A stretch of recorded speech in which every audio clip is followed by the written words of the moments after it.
कुछ लोग हमारे समाज में किसी भी तरह का टेंशन तकलीफ आता है तो आसान समझते हैं, चलो लटक जाते हैं। लेकिन उस लटकने में उन पर क्या बीतती है वो भी जान लेना चाहिए, और उसका परिणाम क्या होता है वो भी जान लेना चाहिए। जब किसी भी टेंशन में लटकते हैं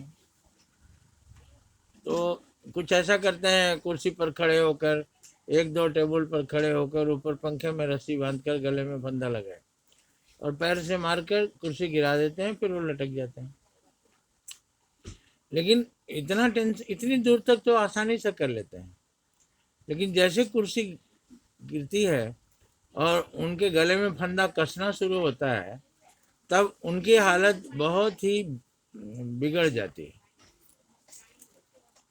वो छटपट करने लगते हैं, हाथ पैर हिलाने लगते हैं। ऐसा छटपटाते हैं, मन में सोचते हैं काश कोई मुझे बचा लेता, क्योंकि इतनी तकलीफ होती है जिसका वर्णन नहीं किया जा सकता। आंख बाहर निकल आती है, गर्दन लंबी हो जाती है, जीभ बाहर आ जाता है। वो यातना का वर्णन किया ही नहीं जा सकता, और वो अति हो जाती है, यातना का, तकलीफ का अति हो जाता है। उस समय मन में यही सोचता है आदमी कि कोई भी मेरा भगवान बन जाता और मुझे बचा लेता।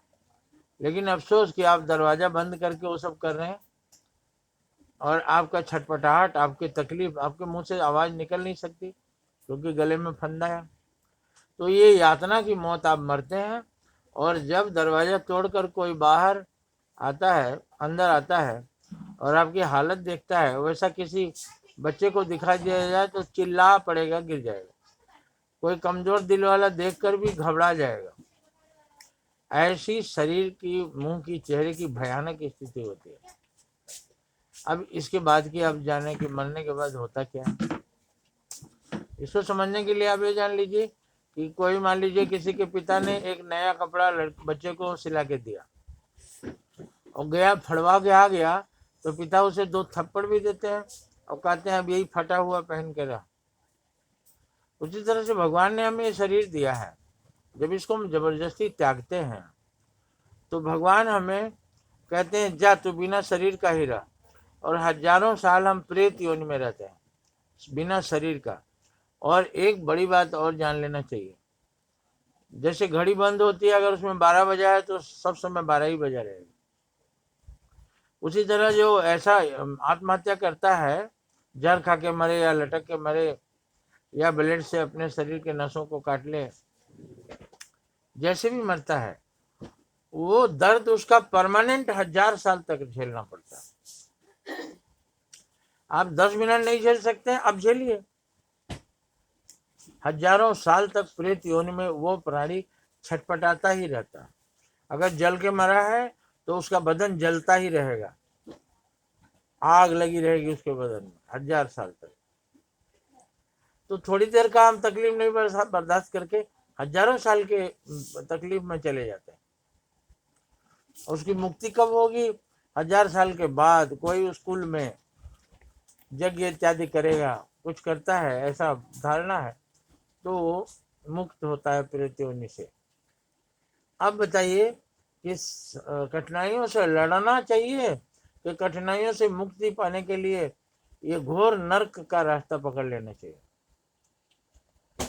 ये हो गया आध्यात्मिक पहलू जो आपके साथ होगा। लेकिन आप सोचिए आपके कारण दूसरों के साथ क्या होगा। एक तो आप जिसके नजदीक संपर्क में आएंगे उसको तकलीफ देंगे। माँ बाप आपको जीवन भर नहीं भूल पाएंगे, सारा जीवन रोते रहेंगे। क्या तुमने इसीलिए माँ की गोद में जन्म लिया था कि तुम उसका खून पियोगे, उसको उसको बरसों बरस रुलाओगे? और तमाम लोग कहेंगे कायर था, समस्याओं से लड़ा नहीं, मैदान छोड़कर भाग गया। तो ये है प्रेत योनि का अंत। प्रेत योनि बहुत ही खराब योनि है, और उसमें तकलीफ ही तकलीफ है। जिस तकलीफ से आदमी मरता है वही तकलीफ परमानेंट उसको झेलनी पड़ती है, हजारों साल। तो इसलिए हमें आत्महत्या से तो तौबा करना ही चाहिए, औरों को भी बताना चाहिए। इसी उद्देश्य से मैं बता रहा हूँ, कुछ भी करो, समस्याओं से लड़ो, भूखे मरो, जो भी तकलीफ है, युद्ध लड़ो देश के लिए, वो सब गति में ठीक है, वीर गति प्राप्त होती है। कभी मरने के बारे में नहीं सोचना।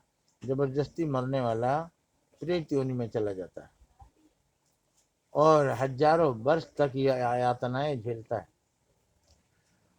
और हमेशा हजारों साल तक ये पछताता रहेगा कि मैंने ऐसा क्यों किया,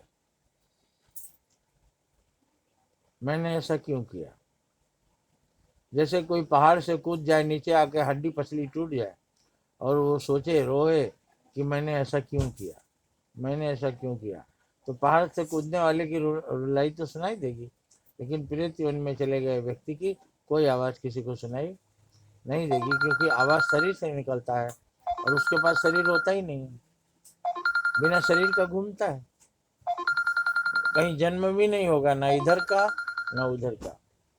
इसलिए आत्महत्या के लिए सबको मना करिए और खुद भी कभी उधर नहीं जाइए। जीवन एक संघर्ष है, संघर्ष कीजिए और विजय प्राप्त कीजिए। जिसने जीवन के दुखों से संघर्ष किया वो सुख प्राप्त किया, दुख को भगाया।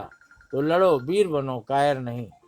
कभी आत्महत्या के बारे में न सोचो, न किसी को वैसा करने दो, क्योंकि वह स्वयं तो जाता ही है, अपने लोगों को जीवन भर रुलाता है और उसका महापाप उसी को लगता है।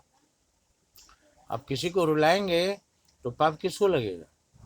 आप अपने माँ बाप को रुलाए क्या इसीलिए पैसे अच्छा होता कि उन तो पैदा ही नहीं हुए होते, और पैदा हुए तो उनको सुख दे सकते हो तो दो, दुख देने का तुम्हारा कोई अधिकार नहीं है। और आत्महत्या दोनों तरफ दुख देता है, इसके बारे में कभी सपने में भी सोचना नहीं चाहिए। धन्यवाद।